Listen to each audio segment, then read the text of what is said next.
Hello everyone, इस video में हम लोग कूलम्स लॉ को डिस्कस करेंगे। इससे पहले हमने शुरू किया था इलेक्ट्रिक चार्जेस एंड फील्ड्स, जिसमें पहले लेक्चर में बहुत सारी बातें हमने कर ली। इंट्रोडक्शन में हम इलेक्ट्रिक चार्जेस के बारे में, उसके प्रॉपर्टीज़ के बारे में, क्वांटाइजेशन, कंजर्वेशन, इन चीज़ों को हमने डिस्कस किया। इस वीडियो में हम लोग डिस्कस करेंगे कूलम्स लॉ। कूलम्स लॉ शुरू करते हैं, ठीक है। Coulomb's law.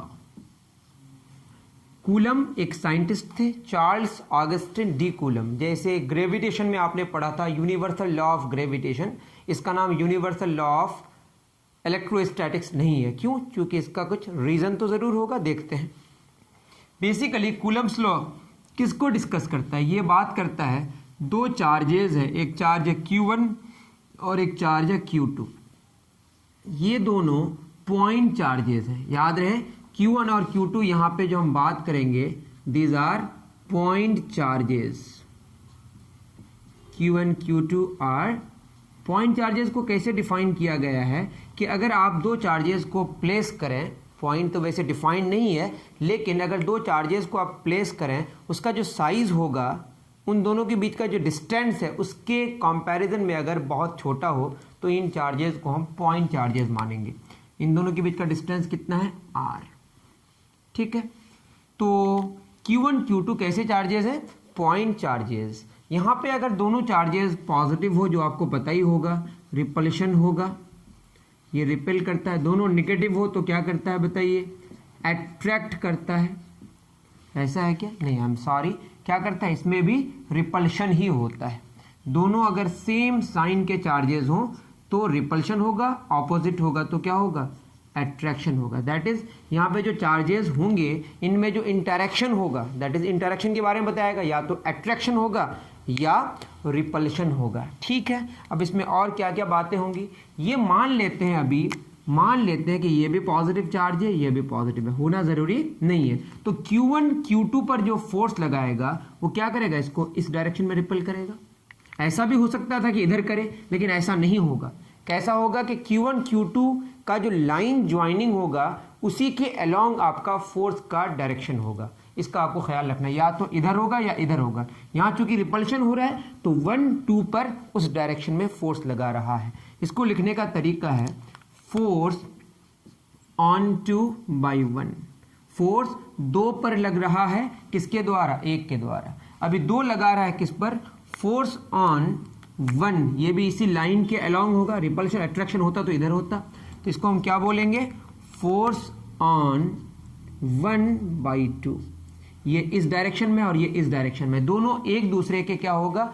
ऑपोजिट होगा। दैट इज हम ये कहेंगे, लेकिन दोनों का जो वैल्यू होगा वो सेम होगा। जितना force first charge second charge पर लगाएगा, उतना ही फोर्स सेकंड चार्ज भी फर्स्ट चार्ज पर लगाएगा, और दोनों का डायरेक्शन एक दूसरे के ऑपोजिट होगा। इसको बोलते हैं न्यूटन का थर्ड लॉ। समझ रहे हैं? Every action has its equal but opposite reaction. That is force जो 1 पर लगेगा 2 के द्वारा, और फोर्स जो 2 पर लगेगा 1 के द्वारा, वो एक दूसरे के ऑपोजिट होगा। ये है क्या? Newton's third law. Newton's third law of motion यही कहता है कि जो एक्शन होगा, रिएक्शन होगा, वो एक दूसरे के ऑपोजिट होगा। लेकिन दोनों का जो वैल्यू होगा, अगर हम मैग्नीट्यूड की बात करें, जो मोड लगा देंगे तो मैग्नीट्यूड हो जाएगा, ये दोनों आपस में बराबर होगा। तो बोला जाए कि फर्स्ट चार्ज सेकंड चार्ज पर जितना फोर्स लगाएगा, उतना ही फोर्स क्या सेकंड चार्ज भी फर्स्ट पर लगाएगा? नहीं, लेकिन दोनों का मैग्नीट्यूड सेम होगा। दोनों सेम क्यों नहीं है? क्योंकि दोनों का डायरेक्शन एक दूसरे के जस्ट ऑपोजिट है। तो ये जो फोर्स का मैग्नीट्यूड है, से मान लिया कि ये F है। क्या मान लिया? F है। और ये कैसा फोर्स है? इलेक्ट्रोस्टैटिक फोर्स है। कैसा फोर्स है बताइए? इलेक्ट्रोस्टैटिक फोर्स है। कुछ और भी इसके कंडीशंस हैं जो कि बाद में डिस्कस करेंगे। पहले इस लॉ ने क्या बताया, इसको डिस्कस करते हैं। ये हम लोगों ने यूनिवर्सल लॉ ऑफ ग्रेविटेशन में पढ़ा है कि जो फोर्स होता है वो डायरेक्टली प्रोपोर्शनल होता है किसका? M1 M2 का। वहां पे जो gravitational force between two mass bodies is directly proportional to the product of masses. यहाँ पे क्या होगा? Product of charges. यहाँ पे जो चार्जेस हैं वो कैसे चार्जेस हैं? Point charge. पॉइंट चार्ज कहते किसको है? अगर उसका डिस्टेंस, उन दोनों के बीच का जो डिस्टेंस है, उसके साइज के कंपैरिजन में बहुत बहुत ज़्यादा हो, तब इसको हम पॉइंट चार्जेस कहते हैं। पॉइंट चार्जेस का मतलब size of charges, size of charges is very very less than, इस लेस बहुत छोटा है किससे, आर से, that is distance between the charges. तो हम इसको क्या बोलेंगे, पॉइंट चार्जेस। बात समझ आ रही है। तो जो फोर्स होगा, लॉ क्या कहता है, वो प्रोपोर्शनल होगा किसका, Q1। और एक बात लिखा दूंगा मैं, जो फोर्स होगा, ये तो इसका मैं लॉ बताऊंगा ही, जो फोर्स होगा मैंने बता भी दिया कि इसको फोर्स का जो डायरेक्शन होगा वो उसके लाइन ज्वाइनिंग में होगा। तो इसको मैं लिख दे रहा हूं, फोर्स, कौन सा फोर्स, जो इलेक्ट्रोस्टैटिक फोर्स है, एक्ट्स, अलग अलग पॉइंट कर दीजिए, along the line joining the charges, line joining the charges के बीच जो हमने एक लाइन ज्वाइन किया उसी के अलोंग फोर्स होगा, या तो इधर होगा या इधर होगा, या इधर होगा या इधर होगा। अट्रैक्शन होता तो इधर होता। एक बात ये समझ आ गई। और जो ये फोर्स है, ये फोर्स का वैल्यू बीच में कौन सा मीडियम है उस पर भी डिपेंड करेगा। याद रहे, फोर्स जो होगा डिपेंड्स ऑन द मीडियम। अगर आप मीडियम चेंज करेंगे तो आपका फोर्स का वैल्यू भी चेंज हो जाएगा। लेकिन ये वाला जो इशू था वो ग्रेविटेशन में नहीं था, इसीलिए उसका नाम था यूनिवर्सल लॉ ऑफ ग्रेविटेशन। वहाँ पे कोई मीडियम आ जाए फोर्स के वैल्यू में बदलाव नहीं आएगा। लेकिन यहाँ पे जो फोर्स होगा इलेक्ट्रोस्टैटिक फोर्स, ये डिपेंड करेगा किस पर, मीडियम पर। और उसका जो मैग्नीट्यूड होगा वो प्रोपोर्शनल होगा किसका, उनके चार्जेस के प्रोडक्ट का। F प्रोपोर्शनल होगा किसका, Q1 और Q2 के प्रोडक्ट का। मतलब चार्जेस का जो प्रोडक्ट है वो बढ़ते जाएगा और दोनों के बीच का जो फोर्स का जो मैग्नीट्यूड है वो भी बढ़ता जाएगा। और ये प्रोपोर्शनल होगा किसका, 1/r² का। मतलब ये r के स्क्वायर के, दोनों के बीच के डिस्टेंस का स्क्वायर का इनवर्सली प्रोपोर्शनल होगा। इसको बोलते हैं हम लोग इनवर्स स्क्वायर लॉ। यहाँ F लिख ही देते हैं। इसको क्या बोलते हैं, इनवर्स स्क्वायर लॉ। ठीक है। जो electrostatic force between the charges is inversely proportional to the square of the distance between the charges, and electrostatic force magnitude, that is the magnitude of electrostatic force, is directly proportional to the product of charges. इसको आप लिख सकते हैं, मैं बता रहा हूँ, electrostatic force between the charges is directly proportional to the product of charges and inversely proportional to the square, that is power 2 square of the distance between the charges। इन दोनों को अगर कंबाइन करें, इसको हम 1 मान लेते हैं और इसको मान लेते हैं 2। हम लिखते हैं यहाँ पे combining 1 and 2। What is R, R is the distance between the charges. ये क्या होगा, फोर्स प्रोपोर्शनल होगा Q1 into Q2 divided by r²। आपको पता है जब प्रोपोर्शनलिटी का साइन हटाते हैं तो एक कांस्टेंट देना पड़ता है। प्रोपोर्शनल का मतलब क्या है कि इसका और इसका रेशियो कांस्टेंट होगा, वही कांस्टेंट यहाँ पे लिखना है। जैसे मैं बोलूँ x प्रोपोर्शनल है किसका, y का, मतलब x और y का रेशियो कांस्टेंट है तो लिखना पड़ेगा ना x is equal to ky। ये रफ है बस, है ना। तो क्या हो जाएगा, f इज इक्वल टू एक कांस्टेंट देंगे k Q1 into Q2 divided by r²।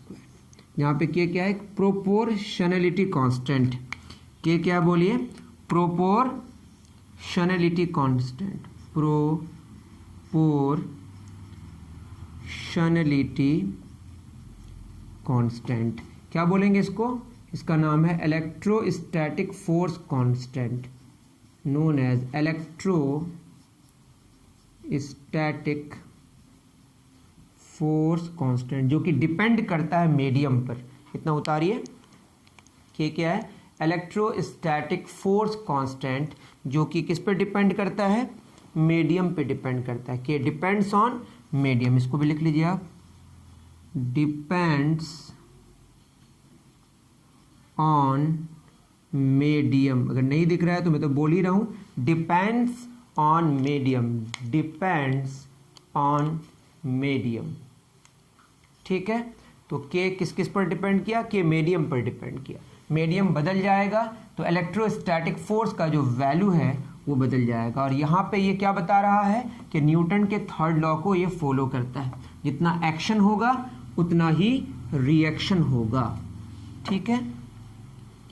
अब जो के की अगर बात करें, हमारा फॉर्मूला आया फोर्स इज इक्वल टू के Q1 Q2 divided by r²। यही हमारा फोर्स ऑन 1/2, यही हमारा फोर्स ऑन 2/1।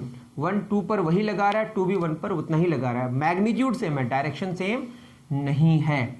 तो अब यहाँ पे k की अगर बात करेंगे तो ये हो जाएगा f into R square divided by Q1 into Q2 is equal to k। तो k को अगर डिस्कस कर ले थोड़ा, मैं SI यूनिट ऑफ k अगर निकालूँ, SI यूनिट ऑफ k, आप कोई और यूनिट निकाल सकते हैं, मैं SI यूनिट निकाल रहा हूँ। फोर्स का यूनिट न्यूटन, डिस्टेंस का मीटर, न्यूटन मीटर स्क्वायर, नीचे कूलम इंटू कूलम, चार्ज का यूनिट कूलम है, ये हो जाएगा कूलम स्क्वायर। तो लिख सकते हैं इसको न्यूटन मीटर स्क्वायर पर कूलम स्क्वायर। ये तो हो गया इसका यूनिट। लेकिन अगर बेसिक यूनिट में लिखा जाए तो न्यूटन फोर्स का यूनिट है, न्यूटन मतलब फोर्स का यूनिट। फोर्स का यूनिट क्या होता है? फोर्स का फार्मूला मास इंटू एक्सेलरेशन, और मास का यूनिट किलोग्राम, एक्सेलरेशन का मीटर पर second square into metre square divide by coulomb का क्या होता है? Ampere second. चार्ज का फार्मूला करंट गुना टाइम, करंट का एम्पियर, टाइम का सेकंड, उस पर पावर 2। तो ये हो जाएगा किलोग्राम, मीटर पे पावर 1, मीटर पे पावर 2, मीटर पे पावर 3, सेकंड पे पावर -2, और यहाँ पे सेकंड पे पावर 2 है, ऊपर जाएगा तो क्या हो जाएगा हमारा, फिर -2 इसके साथ हो गया, क्योंकि सेकंड बेस सेम, तो पावर नीचे वाला ऊपर जाएगा तो माइनस में आ गया, -2, ये +2 -2, एम्पियर पे पावर भी 2 है, तो ऊपर जाएगा तो क्या होगा -2। तो इसको लिख सकते हैं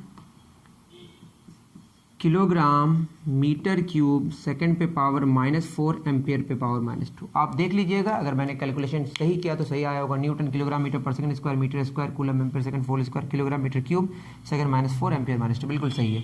तो इसका अगर डायमेंशन लें, किसका, के का, ये ब्रैकेट में देने का मतलब इसके डायमेंशनल फार्मूला की बात कर रहे हैं। ये कितना, किलोग्राम मास का यूनिट है तो मास पे पावर 1 है, मीटर लेंथ का यूनिट है, लेंथ पे पावर 3 है, सेकंड टाइम का यूनिट है, टेम्परेचर, टाइम पे पावर -4, टेम्परेचर नहीं टाइम, आई एम सॉरी, ए लिखते हैं या इसको आई भी लिखते हैं, ए पे पावर -2। तो इसका डायमेंशनल फार्मूला हो गया ml3t -4 a -2। ये जो mLTA है, मास, लेंथ, टाइम और current, these are fundamental physical quantities, और फंडामेंटल फिजिकल क्वांटिटीज के रिस्पेक्ट में जब चीज़ों को लिखते हैं वो डायमेंशनल फार्मूला हो जाता है। तो k का डायमेंशन कितना हो गया, ml3t -4 a -2। अब जो k का वैल्यू है ये डिपेंड किस पे करता है, मीडियम पर। अगर मीडियम ना हो, मैं अगर वैक्यूम की बात करूं, वैक्यूम बोले या इसी को हम बोलते हैं फ्री स्पेस, और अप्रॉक्सीमेटली ये एयर भी होता है।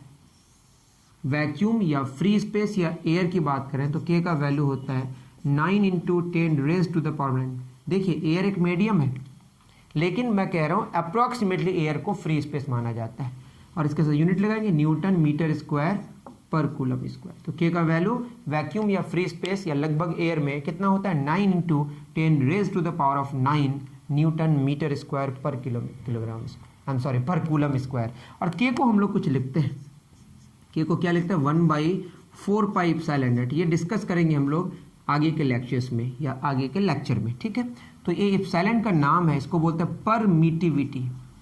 क्या बोलते हैं इसको, परमिटिविटी, एब्सोल्यूट परमिटिविटी, ठीक है, इलेक्ट्रिकल परमिटिविटी, बस परमिटिविटी याद रखिए काफ़ी है।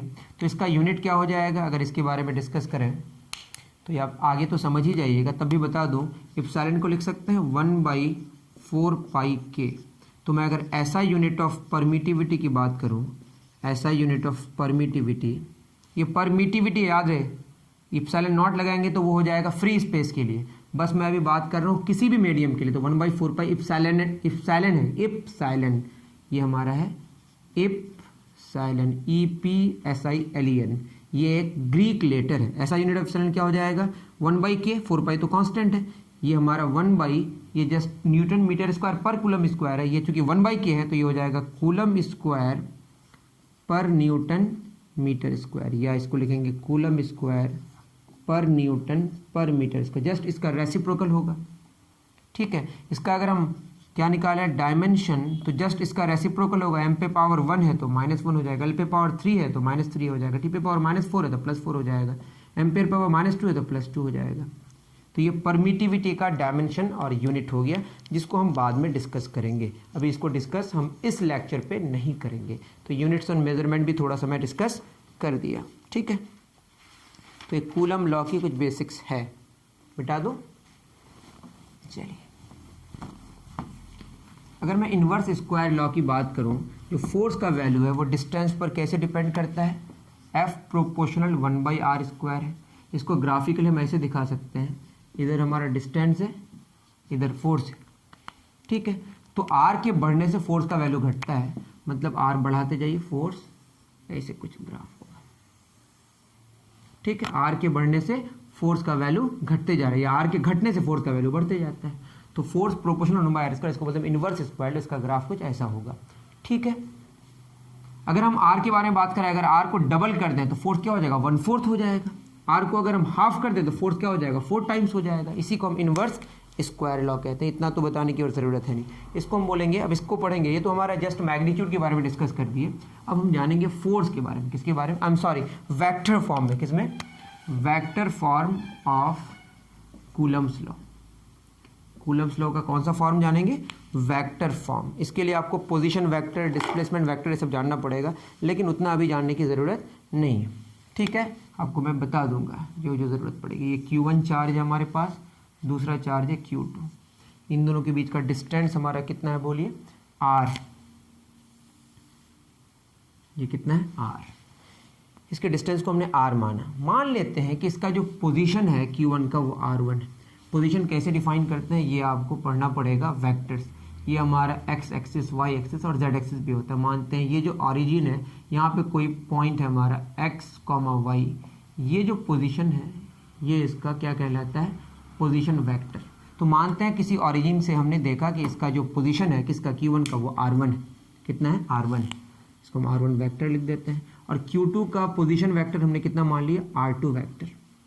तो अगर हम इसको देखें, Q1 से Q2 की तरफ जाएं, तो ये वाला जो हमारा होगा Q1 से Q2 का जो डिस्प्लेसमेंट वेक्टर होगा वो होगा final position minus initial position, that is R2 minus R2 vector minus R1 vector. और अगर हम इधर से इधर आने की कोशिश करें तो ये हो जाएगा R1 vector minus R2 vector. याद रहे, जो डिस्प्लेसमेंट होता है 2 से 1 की तरफ, दैट इज ये फाइनल है और ये इनिशियल है। Final position minus initial position, तो इधर गए तो ये फाइनल है, इधर आए तो ये फाइनल है। अब क्या होगा, अब जो फोर्स लगेगा 2 पर 1 के द्वारा किधर लगेगा, इधर, ये फोर्स ऑन 2 बाई 1। मैं अब लिख लीजिए, लिखना है तो ये लिखने का तरीका है, पहले वाला पर लग रहा है, दूसरे वाले से लग रहा है, फिर 2 1 पर लगाएगा, इधर इसको रिपेल करेगा 2 1 को, दोनों को पॉजिटिव मान के बात कर रहे हैं। फोर्स ऑन 1 बाई 2, तो इसका मतलब है जो फोर्स का डायरेक्शन है सेकंड पर फर्स्ट के द्वारा वो इस डायरेक्शन में है, तो ये वाला हम लेंगे R2 माइनस R1। और ये हमारा जो होगा, ये इसका जो मैग्नीट्यूड अगर लें तो इसी को हम बोलते हैं R2 माइनस R1 का मैग्नीट्यूड लें, या R1 माइनस R2 का मैग्नीट्यूड लें। दोनों तो डिस्टेंस सेम है ना, दोनों का डिस्प्लेसमेंट अलग अलग है, एक इस डायरेक्शन में और एक इस डायरेक्शन में, बट दोनों का मैग्नीट्यूड सेम है।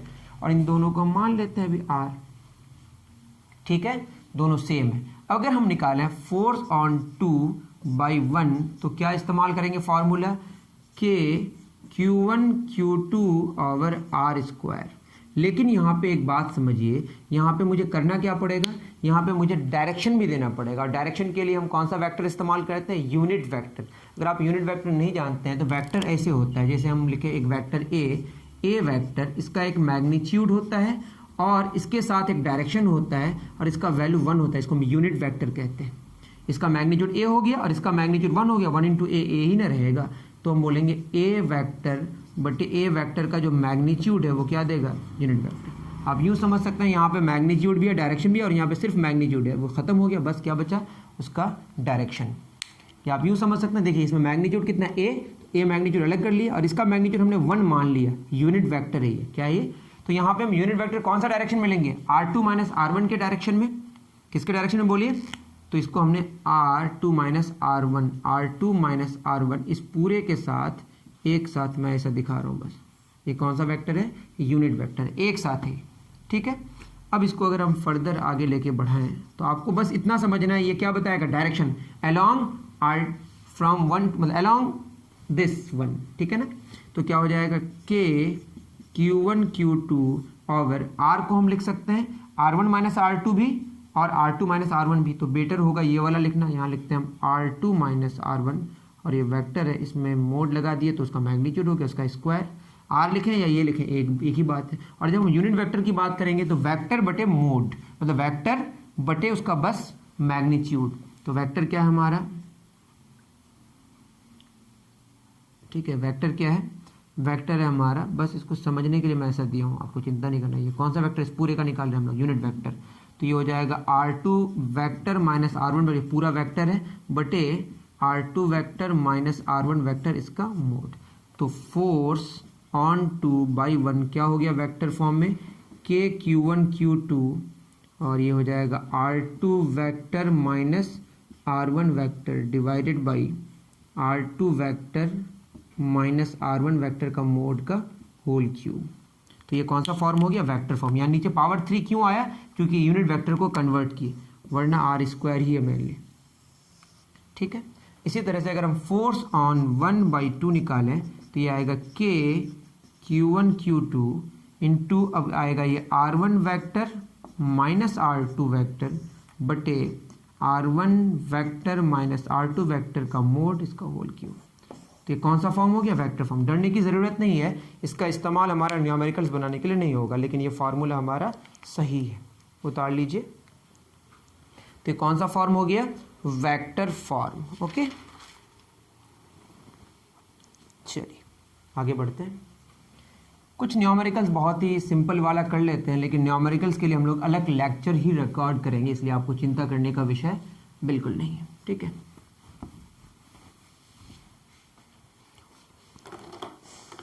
चलिए अब एक क्वेश्चन है, कुछ सिमिलैरिटीज़ वगैरह डिस्कस कर लेते हैं। जैसे अगर हम फोर्स E, ये इलेक्ट्रिक फोर्स है, फोर्स G मतलब ये ग्रेविटेशनल फोर्स है, अगर दोनों के सिमिलैरिटीज़ और डिफरेंसेस के बारे में डिस्कस करें तो सिमिलैरिटी क्या है। अगर मैं सिमिलैरिटीज़ की बात करूं,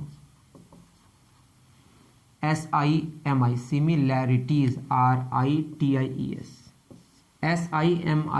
SIMILARITIES सिमिलैरिटीज़ क्या क्या हैं कि दोनों ही, ये भी इन्वर्स स्क्वायर लॉ को फॉलो करता है और ये भी इन्वर्स स्क्वायर लॉ को फॉलो करता है। F प्रोपोर्शनल 1/r² यहाँ पे भी होता है, F प्रोपोर्शनल 1/r² यहाँ पे भी होता है, कोई शक की बात नहीं है। और दोनों, अगर हम ग्रेविटेशनल फोर्स की भी बात करें, उसमें जो मासेज होंगे उसका जो लाइन होगा, उसी लाइन ज्वाइनिंग में फोर्स का डायरेक्शन होगा।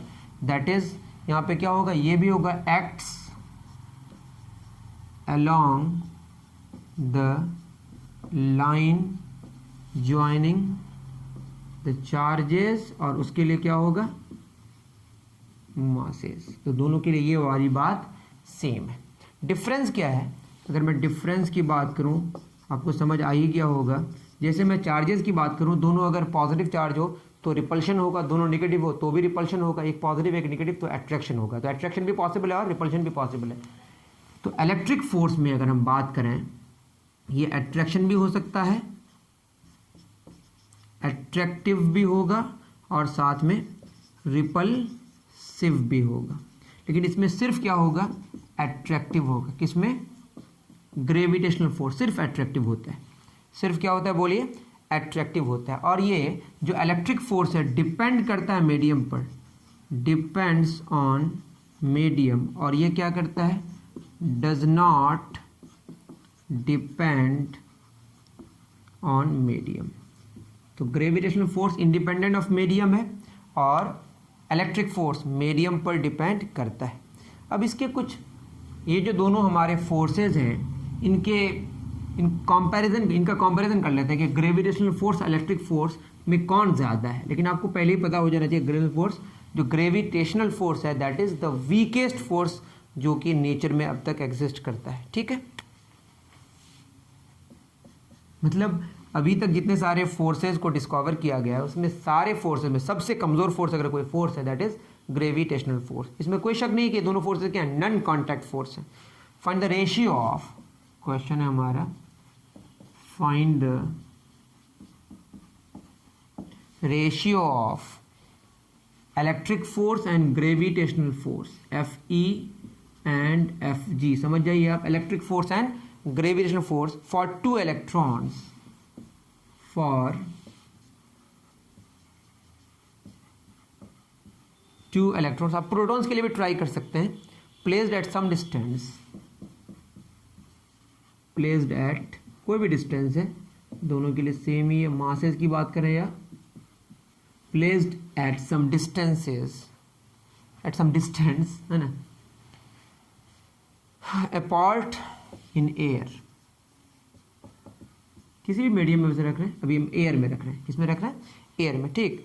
और इसमें दिया हुआ है कि जो चार्ज ऑन इलेक्ट्रॉन है, गिवन है सब, चार्ज ऑन इलेक्ट्रॉन 1.6 किसको नहीं पता, -19 coulomb, 10 raise to the power of -19 coulomb.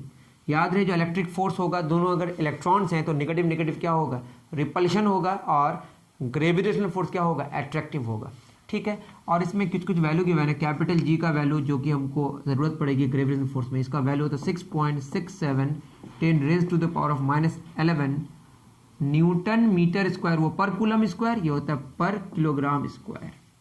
और कुछ गिवन है, के का वैल्यू हमें पता ही है, अभी जाने हम लोग। इलेक्ट्रॉन का मास गिवन है 9.1 into 10 raise to the power of -31 kilogram, और के का वैल्यू भी लिख देते हैं, एयर में हम लोग इतना लेते हैं 9 into 10 raise to the power of 9 newton metre square पर किलोमीटर स्क्वायर। कांस्टेंट से ही समझ आ रहा होगा, इसका वैल्यू बहुत कम है, इसका वैल्यू बहुत ज़्यादा। ये यूनिवर्सल कांस्टेंट है और ये मीडियम पर डिपेंड करता है। देखिए मैं अगर एफ ई और एफ जी की बात करूं तो फोर्स में कोई भी इलेक्ट्रॉन है ना, यहाँ इलेक्ट्रॉन है, यहाँ पे भी इलेक्ट्रॉन है, ठीक है। यहाँ पे मास है, चार्ज है, मासेस की वजह से अट्रैक्शन होगा और चार्जेस की वजह से रिपल्शन होगा। लेकिन फोर्स का बस मैग्नीट्यूड निकाल रहे हैं। क्या फॉर्मूला है हमारा इलेक्ट्रिक फोर्स का, के Q1 Q2 बटे आर स्क्वायर। डिस्टेंसेस तो सेम होगा, चाहे मासेस की बात करें या चार्ज की बात करें। यहाँ क्या होगा, के जगह जी होता है, Q1 Q2 की जगह M1 M2 होता है, डिस्टेंस वही होता है, सब कुछ वही। तो यहाँ पे क्या आर स्क्वायर हमारा कैंसिल हो जाएगा, तो क्या हो जाएगा बताइए, K that is 9 into 10 to the power 9। Q1 Q2 दोनों तो इलेक्ट्रॉन्स है ना, तो इसमें चार्ज कितना होगा 1.6 10 टू द पावर -19, दूसरे में भी कितना होगा 1.6 10 टू द पावर -19। बस मैं मैग्नीट्यूड निकाल रहा हूँ, ये तो कैंसिल हो गया। कैपिटल जी का वैल्यू 6.67 अप्रॉक्स 6.7 मान लेते हैं, 10 to the power -11 into mass 1 mass 2 दोनों तो इलेक्ट्रॉन्स ही हैं, 9.1 इंटू 10 -31, दूसरी बार भी क्या लिखेंगे 9.1 10 -31।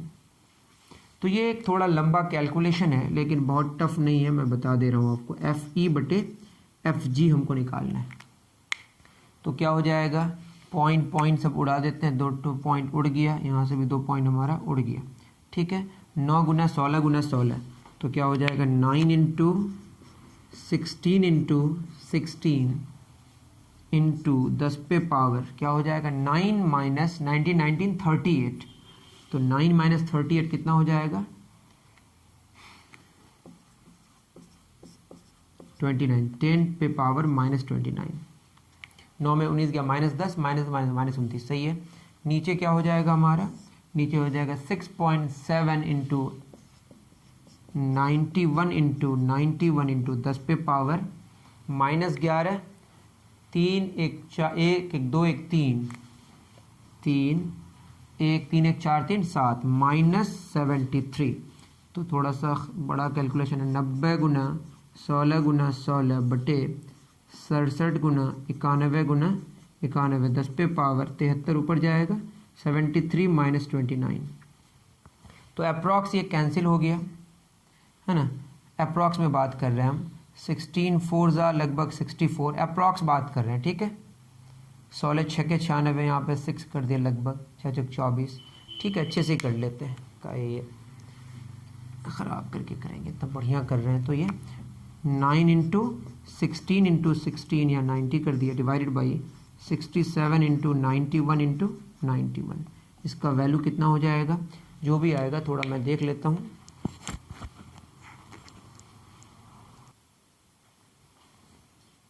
क्या है 90 इंटू 16, ये मैं पॉइंट हटा के 90 दिया, ठीक है। 90 इंटू 16 इंटू 16 23,040। अब मेरा कैलकुलेशन अगर सही है तो divided by 67 into 91 into 91, 67 into 91 into 91, 554827 554827, 10 पे पावर 13 में 9 गया 4 और ये 5 में 2 गया 3, ये लगभग आया हमारा। कुछ मैं एरर कर रहा हूँ शायद, 13 माइनस 9 जुड़ेंगे 4 और ये 6 में 2 गया 4 44।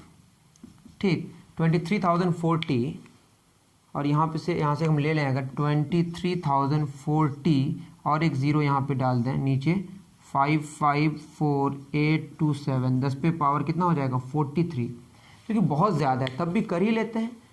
इसमें क्या है 23,040 डिवाइडेड बाई 554827 ये आ गया 0.04 और भी चाहिए था इसको 23,400 डिवाइडेड बाई 554827 या 0.4 के आसपास और भी एक ज़ीरो यहाँ पे ले लेते हैं और ये हो जाएगा हमारा 42। ये आ जाएगा इसका वैल्यू 4.15 10 पे पावर 42। तो आपने क्या देखा कि जो इलेक्ट्रॉन्स के बीच का इलेक्ट्रिक फोर्स है, कौन सा फोर्स है, और ग्रेविटेशनल फोर्स है, उसका ratio approximately 10 to the power 42 आया। That is electric force gravitational force का कितना टाइम्स है 10 raise to the power of 42 times, मतलब एक पर 42 जीरो आप अगर डालेंगे तो उतना गुना कीजिएगा तब ग्रेविटेशनल फोर्स से तब आएगा आपका इलेक्ट्रिक फोर्स। मतलब ग्रेविटेशनल फोर्स का जितना वैल्यू आएगा उसको हम एक पर 42 जीरो देंगे, उतना से मल्टीप्लाई करेंगे, जो रिजल्ट आएगा वो इलेक्ट्रिक फोर्स होगा। दैट मीन्स कि जो इलेक्ट्रिक फोर्स है वो इतना ज़्यादा ग्रेविटेशनल फोर्स है कि हम लोग जब इलेक्ट्रिक फोर्स को डिस्कस करेंगे तो ग्रेविटेशनल फोर्स को इग्नोर कर सकते हैं। तो ये बात है, ये तो हमने किया किसके लिए, इलेक्ट्रॉन्स के लिए, आप चाहें तो प्रोटॉन्स के लिए भी कर सकते हैं। कैलकुलेशन ईजी है, मैं अभी अप्रॉक्स की बात किया, ठीक है ना। तो approximately 10 to the power 42 times gravitational force का है कौन, इलेक्ट्रिक फोर्स। चलिए अब एक और क्वेश्चन डिस्कस कर लेते हैं। और जो क्वेश्चंस हम लोग डिस्कस करेंगे ना वो हम लोग पॉलीगॉन टाइप न्यूमेरिकल है वो सब अलग से डिस्कस कर लेंगे, ठीक है। अभी कुछ डिस्कस कर लेते हैं बस। एक क्वेश्चन लिखिए, a charge Q is divided, a charge Q is divided in two parts such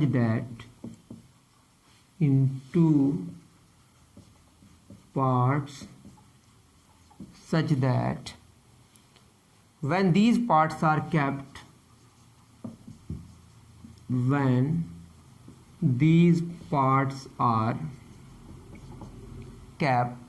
at some separation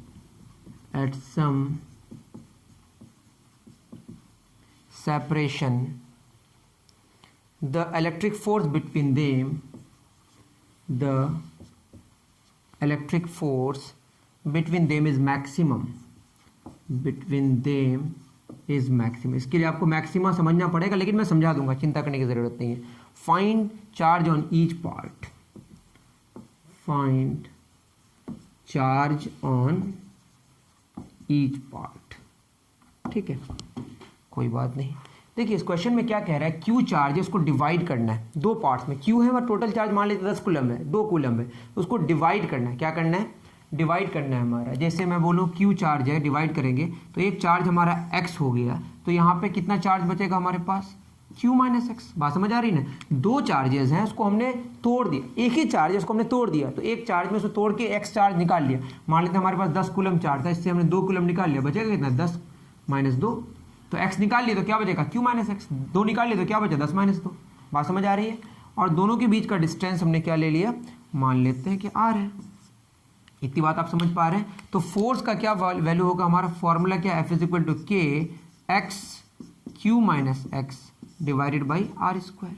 ये क्या हो जाएगा, K by R square, K by R square, तो समझ रहे हैं ना आप, के बाई आर स्क्वायर, और ये हो जाएगा Q x minus x square.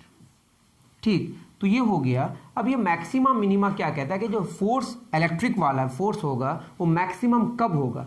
ये फोर्स का हमारा फॉर्मूला है के बाई आर स्क्वायर, आर को हम अभी फिक्स कर दिए, के तो फिक्स ही है, क्यू हमारा चार्ज फिक्स है, चेंज कौन होगा एक्स, एक्स कितना करें, मतलब इधर कितना वैल्यू होगा चार्ज का, इधर कितना होगा, जिससे दोनों के बीच का फोर्स मैक्सिमम मिले। तो इसके लिए हमको करना पड़ता है डिफ्रेंसिएशन। क्या करना पड़ता है बोलिए?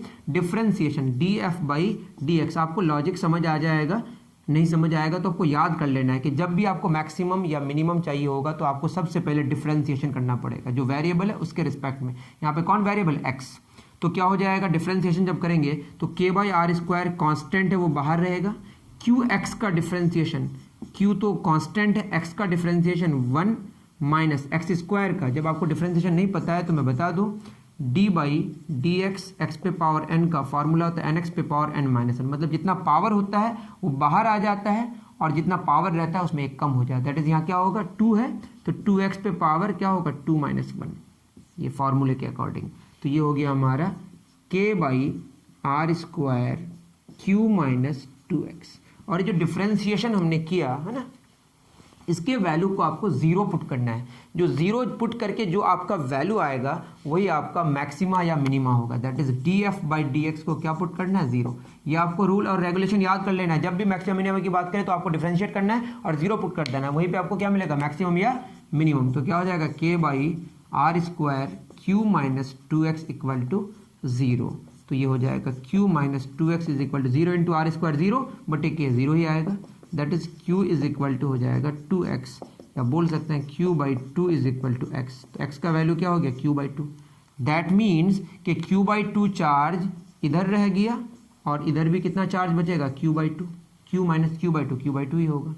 आधा चार्ज उधर, आधा चार्ज इधर। तो इससे पता चला जब भी एक चार्ज को आपको तोड़ना हो, तोड़ के 2 चार्जेस में बदलना हो, और दोनों में मैक्सिमम फोर्स कब लगेगा? जब दोनों को हम आधा आधा कर देंगे। तो ये ऐसे भी याद रख सकते हैं कि आधा आधा करने से क्या हो जाएगा? दोनों के बीच का जो फोर्स है वो मैक्सिमम होगा। ओके, ये मास के लिए भी वैलिड है, मासेस के लिए भी। ठीक है, अब पढ़ेंगे हम लोग कि जो हमने फोर्स पढ़ा, कूलम्ब्स लॉ पढ़ा, इसकी क्या लिमिटेशन है। सबसे पहली बात, ये सिर्फ किसके लिए वैलिड है? पॉइंट चार्जेस के लिए वैलिड है। Limitations of Coulomb's law, limitations किसका? कूलम्ब्स लॉ का।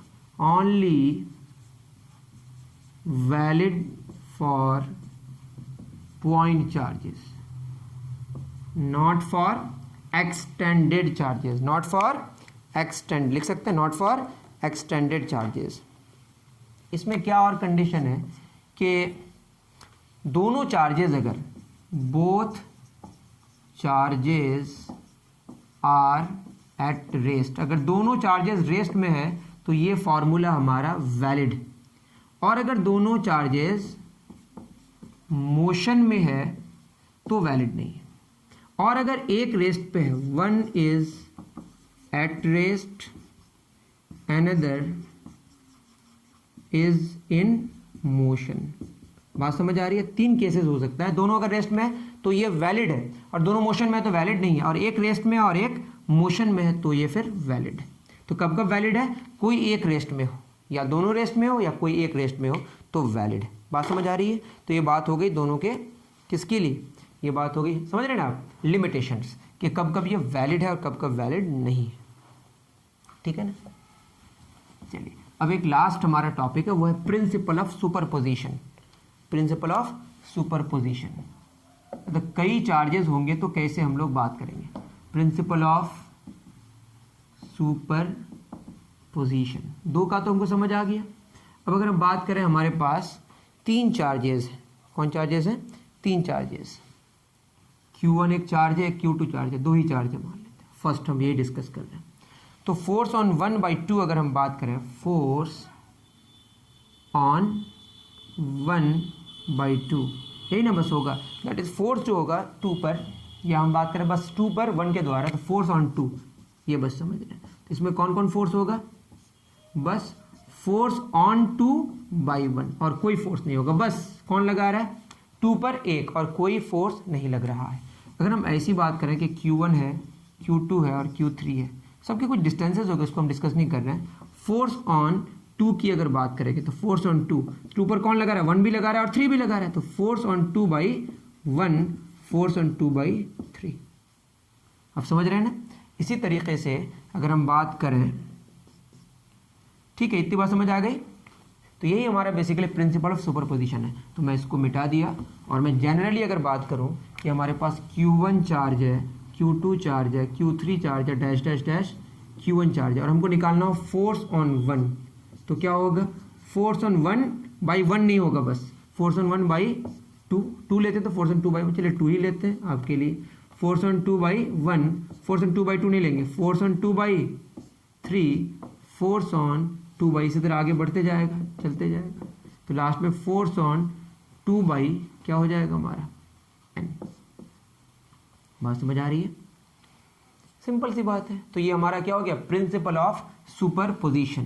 प्रिंसिपल ऑफ, अगर हम फोर्स ऑन n निकालें तो क्या होगा, force on 1, force on n by 1, force on n by 2 plus dash dash dash. इससे पहले मान लेते हैं Qn माइनस 1 चार्ज है, तो क्या हो जाएगा, force on n by n minus 1।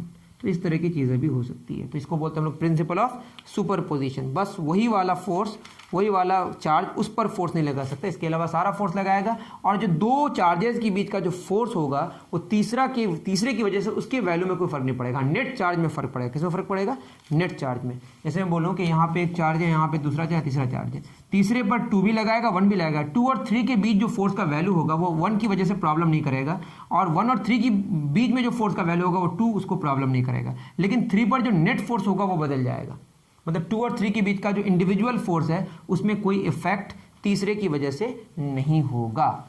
तो प्रिंसिपल ऑफ सॉल्यूशन क्या कहता है कि if a system of n charges है ना, इन अ सिस्टम ऑफ मान लेते हैं हमारे पास कितने charges, n charge, in a system of n charges, मान लेते हैं कई चार्जेस हैं, the net force on any charge, the net force, याद रहे वेक्टर सम है ये, समझेंगे हम लोग। The net force on any charge, इसके न्यूमेरिकल्स नेक्स्ट लेक्चर में करेंगे। The net force on any charge is the vector sum, normal sum नहीं है ये, वेक्टर सम है, जो कि वेक्टर क्वांटिटी है force, is the vector sum of all the forces, of all the forces due to all the forces due to all remaining charges, all मतलब वो वाला चार्ज उस चार्ज पर बस फोर्स नहीं लगाएगा, इसके अलावा जितने सारे चार्जेस हैं सारे के सारे चार्ज उस चार्ज पर force, in due to all remaining charges. ठीक है, इसी को हम क्या बोलते हैं, ठीक है, in a system of n charge the net force on any charge is the vector sum of all the forces due to all remaining charges. हो गया, बस यही है, ठीक है ना। अब क्या होगा, ये जो हमारा फोर्स है, दो जैसे n पर कौन या 2 पर कौन लगा रहा है 1, तो 2 पर 1 लगा, इसका फोर्स का जो वैल्यू इसमें कोई फर्क नहीं पड़ेगा। 2 और 3 के बीच जो फोर्स है इसके वैल्यू में कोई फर्क नहीं पड़ेगा, लेकिन इन दोनों का जब वेक्टर करेंगे जो नया रिजल्ट आएगा उसमें फर्क पड़ेगा। तो the force between any two charges, the force between any two charges is unaffected, is unaffected, unaffected by the third charge।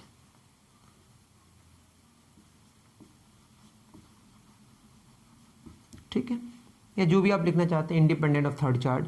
लेकिन ये जो नेट फोर्स है उसमें अफेक्ट पड़ेगा, किसमें फर्क नहीं पड़ेगा, वो जो दो इंडिविजुअल मतलब 1 और 2 के बीच जो फोर्स लग रहा है उसका अपना वैल्यू फिक्स है, 1 और 3 के बीच अपना फिक्स है, लेकिन नेट जो फोर्स होगा वो चेंज होगा। वो डिस्कस करेंगे जब हम लोग न्यूमेरिकल्स, तो उसमें बातें होंगी। तो नेक्स्ट लेक्चर हमारा होगा ये जितनी सारी चीज़ें पढ़े उसमें कुछ अच्छे न्यूमेरिकल्स। तो मिलते हैं फिर नेक्स्ट वीडियो में। Thank you very much.